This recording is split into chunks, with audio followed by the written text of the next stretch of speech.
So today we'll go through this tool and the charge together program that's been launched, why it was launched, and how to use the program to build the business case to help transition an electric fleet.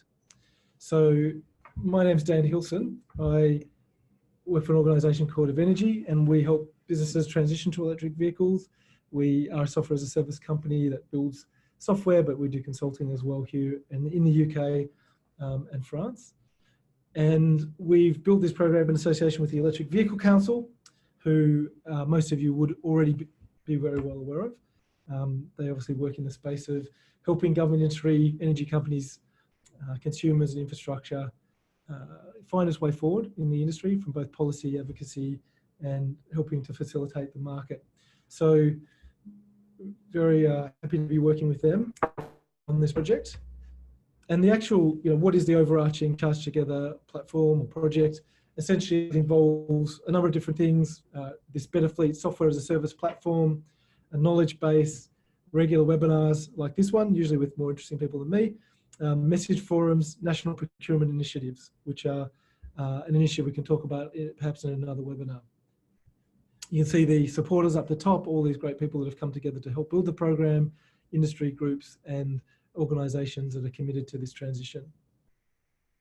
So why do we need this program? And most of this will be sort of focused on the actual tool itself, but just to, I guess, give a bit of context, why do we need this program? I guess Bayhead from Electric Vehicle Council and I were frustrated about the speed of adoption and things that could be done. I'd finished a project for the government looking at what the barriers were to electrification, what were the motivators, and essentially had some ideas around how to unblock some of those barriers. So things like, for example, the lack of knowledge in the industry, the cost of building business cases. So, organisations that were only partially interested anyway, suddenly had to kind of find funding, get consultants, do a whole big project where, they weren't even quite sure if they wanted to dip their toe in the water.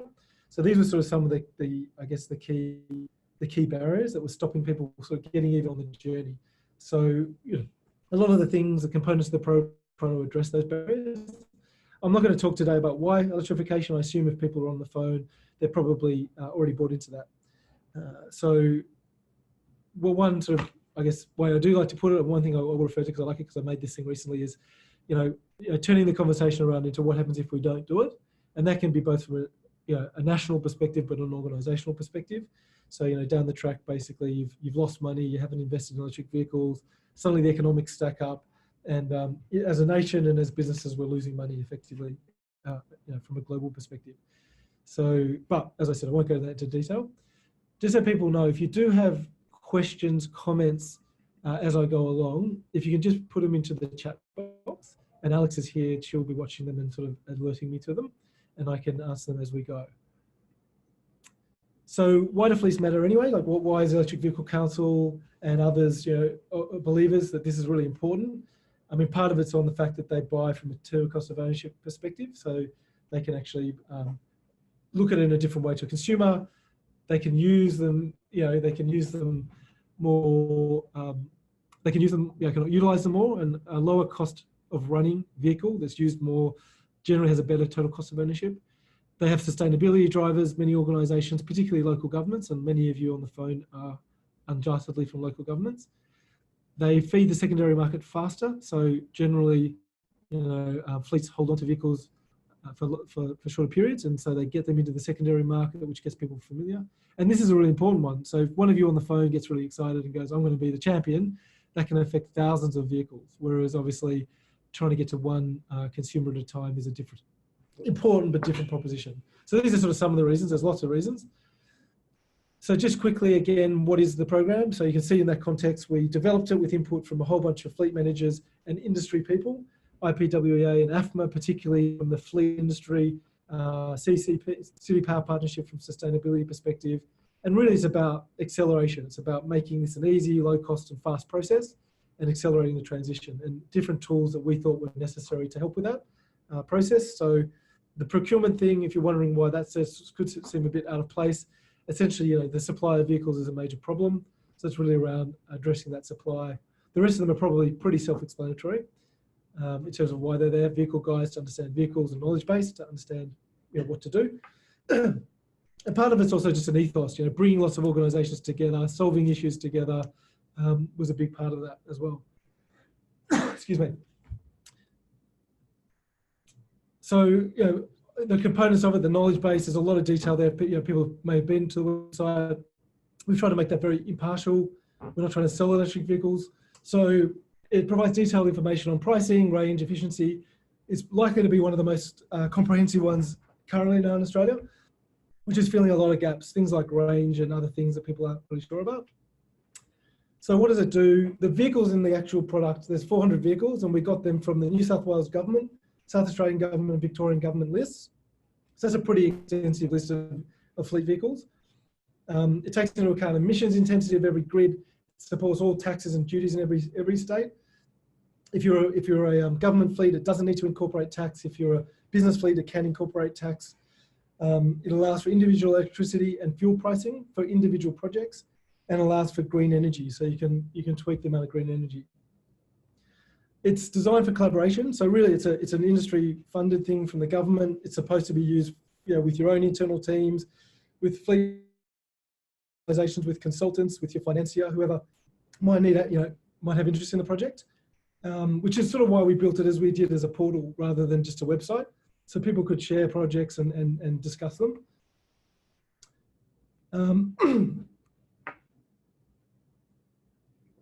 It's based on a philosophy of projects. And what that means is that, transitioning from one state of your fleet to a future is really about a series of individual projects. So it might be a pilot project. And then you say, look, we want to migrate all our New South Wales vehicles. We want to do this particular department. So it's a series of projects that an organisation might want to do to transition.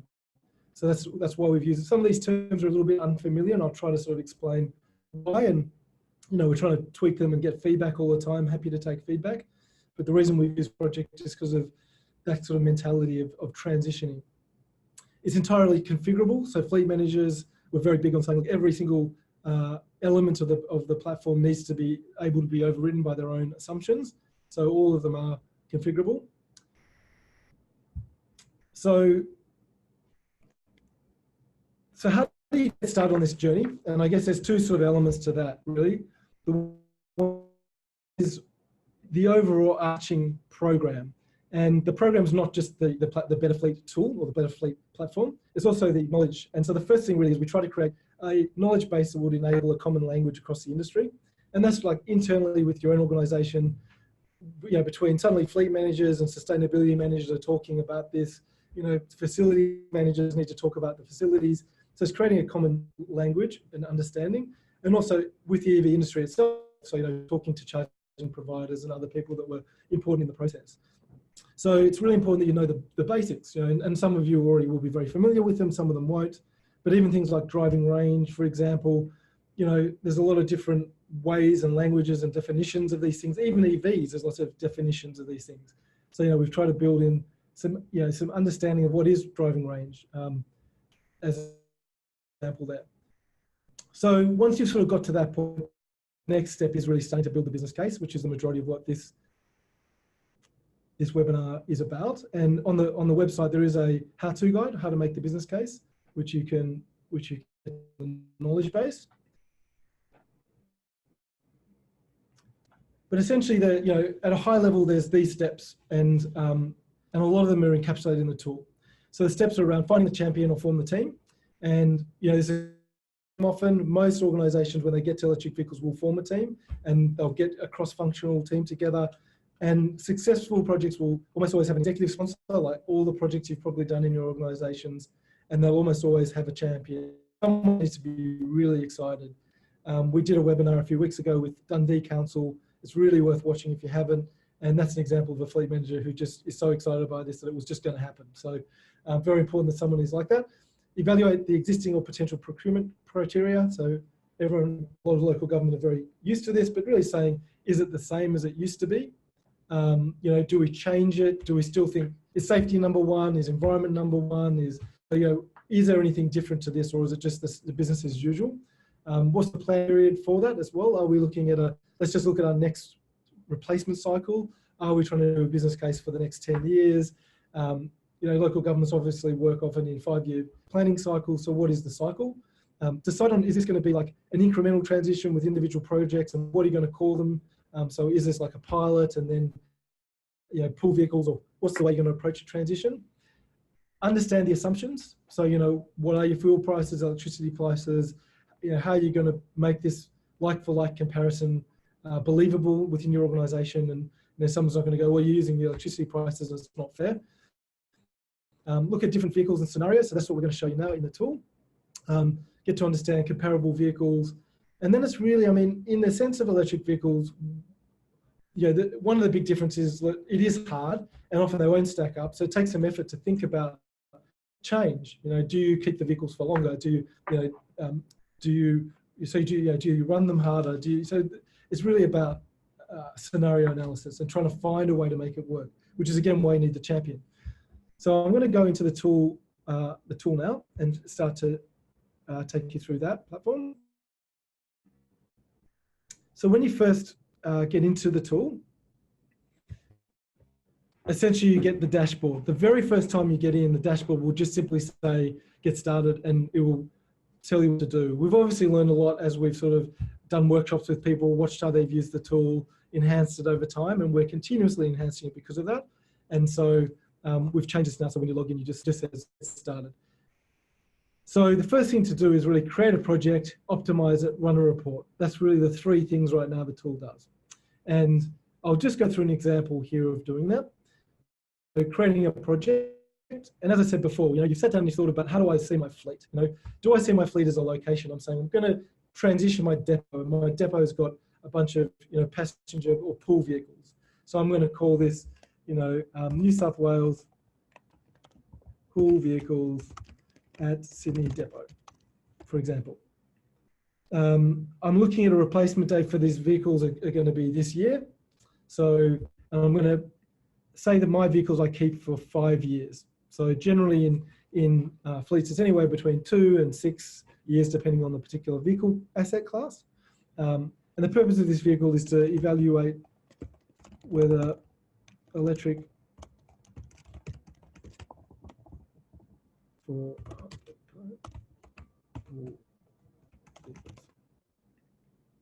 so I'm saying it's in New South Wales, and obviously this impacts on electricity prices and taxes and rebates and charging station requirements. So that's why we've asked for that. It is something that defaults, so you don't have to do it every time in the newer versions. So then what you get is a project, and essentially a project is a particular set of vehicles, a business case based on a set of criteria for one business case, and you run a report on a project essentially. So in this project at the moment, it's based on global settings. So the global settings is located up the top right here where it says settings. And when you click that, you get all your settings for fuel and diesel and charger costs, electricity rates, and this all underpins the system of all these projects. You can then actually change it project by project, but in this case, we'll just take the default. I'm a local government, so I'm, you know, buying green power. So I'm going to have 100% green power. You could reduce that to 10% or 20% green power. And you can also default the operating term, so it always comes up at a particular operating term. We've actually now modified this electricity based on some feedback from Brisbane City Council, and the next version will have this electricity peak shoulder as opposed to just peak, just for people's interests.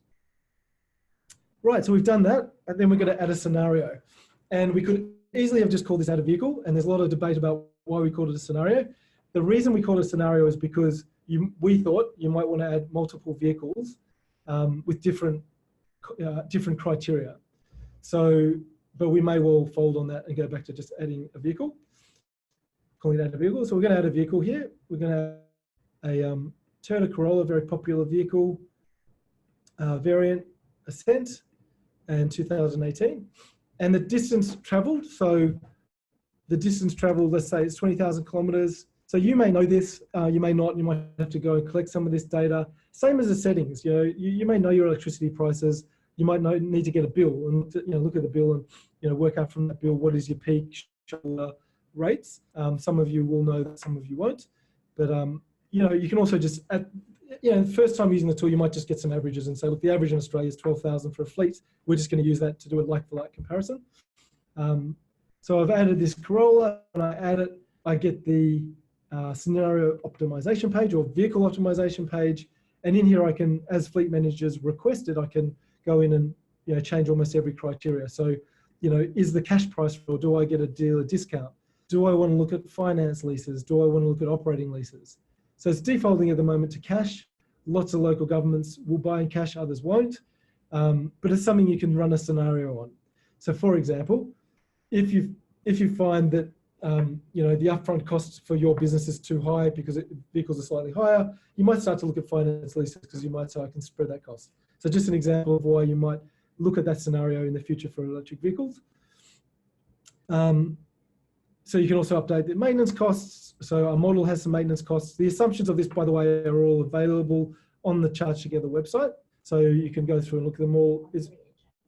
Alex will put that into chat now so you can find those assumptions. But it's basically just chargetogether.org/assumptions. But again, you can put in your manual costs. We've been told by fleet managers that our model costs are pretty accurate based on what they've looked at. Residual value is a huge issue in these business cases. You'll find that a lot of fleet managers will jump on that one as a major question mark over electric vehicles. So will they actually have a reliable, or is there any way you can estimate it? We've got 3 ways you can put it in. So one is the ATO. So fleet managers like AFMA, for example, suggested, look, if people are just trying to do a like-for-like comparison, they'll use Australian Taxation Office depreciation schedule as just a fair way of looking across vehicles. But you can also override that with manual. We do have a model which is very geeky, and it's a beta because it's very hard for us to stand behind it, but it's just to give you another way to look at it. And there is a sort of a formula there for how we've done it. So we'll stay with ATO for now, operational year 5 years. This little drop down that now gives you sort of a breakdown of that. And if you pay taxes, you'll actually have a tax refund in here as well in the future. So that's a breakdown, and it comes down to this sort of running cost per kilometre and a total cost of ownership per kilometre, which are the sort of 2 key things really to be able to compare. And then you've got the well-to-wheel and the tailpipe emissions there as well.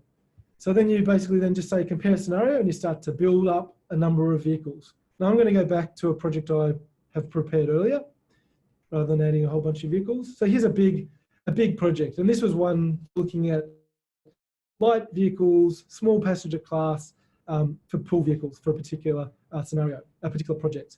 And you can see here, a whole raft of vehicles were added that were candidates, and there could have been ones that this particular client thought, yeah, look, these are all vehicles that we think could be selected. And let's chuck a couple of hybrids in, a couple of battery electrics, a couple of plug-in electric hybrids in, and see how they all compare.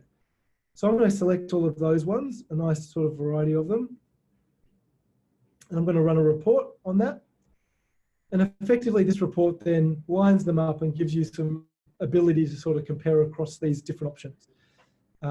You generally would keep all the distance traveled the same. This client's got a strange one, but this is the ones that they used.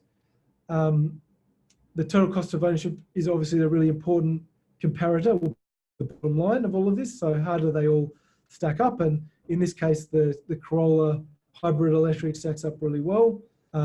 I've got it 0 emissions because I remember I set it to 100% renewable power. So the BEV is saying 0. But it has to be said that the HEV has also got really efficient well-to-wheel emissions. Excuse me. So this is just a cost stack that shows that broken down into the components. And then you can see a graph of the relative CO2 emissions for each of those. And then these sensitivity analysis are really important. So this is where you can sort of look at, well, when do these break even?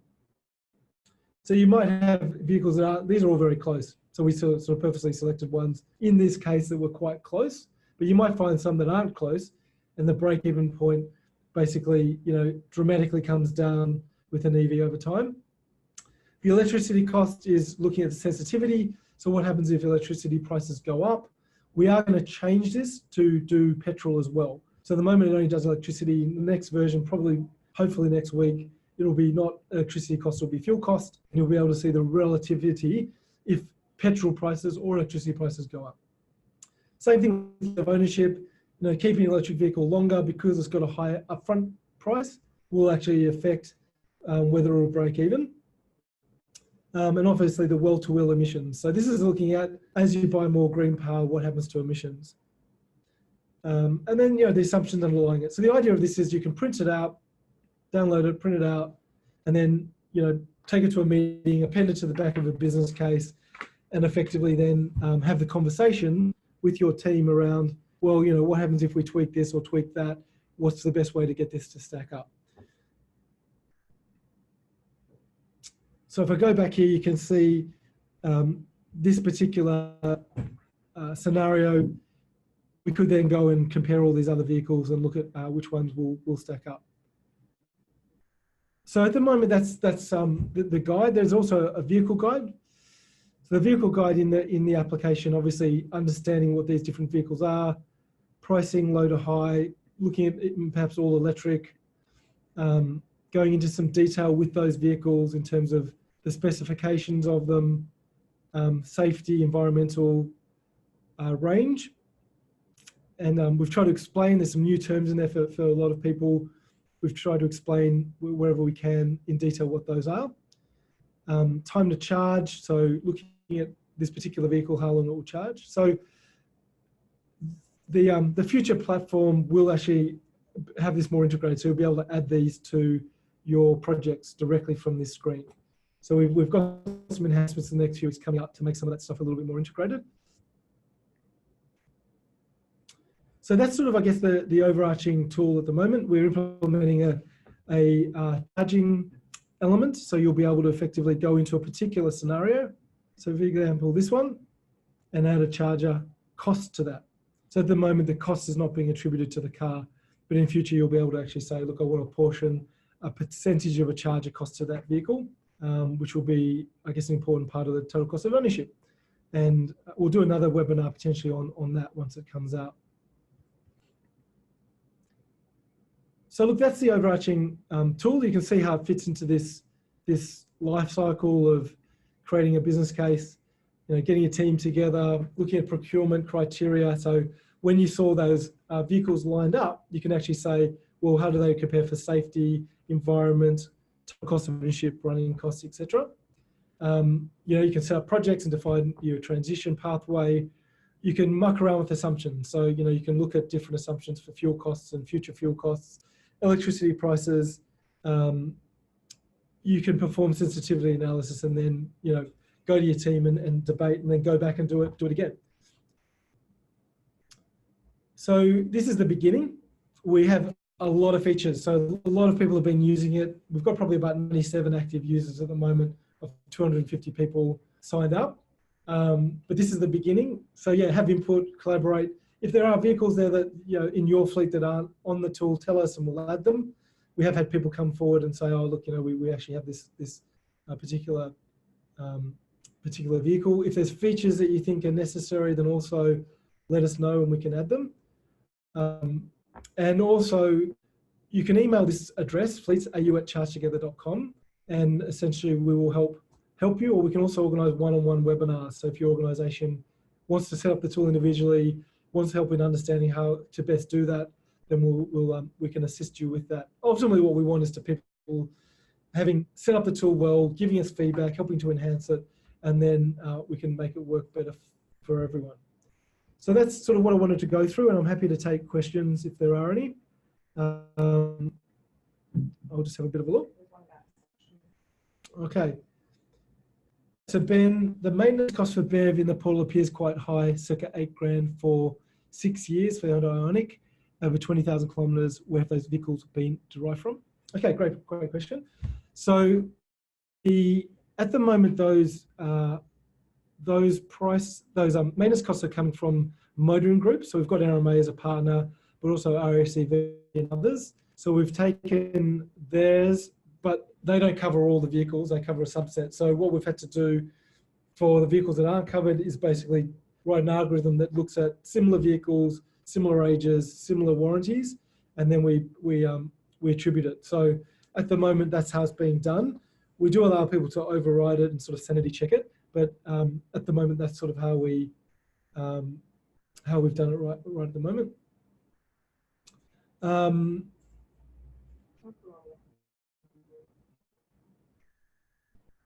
So yeah, Corolla. So I've been hearing here about the charging section, especially the base data. Considered user data charging. Yeah, great. So that's sort of under development at the moment. And the way we see that happening is sort of at different levels of complexity. So the simplest level is just basically letting people add their own charger cost and decide how to allocate it to a vehicle. So they might say, look, you know, we believe it'll be $3,000 to implement, and we think that we'll have one vehicle to a charger, so therefore it should just be allocated.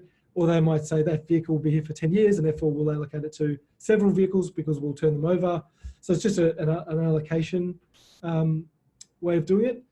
The actual estimations then we are implementing as sort of probably the next phase will be based on data we've collected during the projects we've done and from suppliers like you, Corolla, who've given us feedback in terms of average costs based on different complexity of sites. So if a site's very complex, if it's got, you know, major switchboard upgrade, then we can attribute it to that site. So you can kind of see why one way people might run projects in the tool is by site. So they might say, look, you know, I'm going to do a project for this particular location, and therefore I'm going to build in a location-based charging cost because that location needs a switchboard upgrade, which is, you know, 15 grand. So, you know, so we're going to enable that sort of flexibility that people can attribute charging costs either by location or by vehicle. That's the general concept behind that.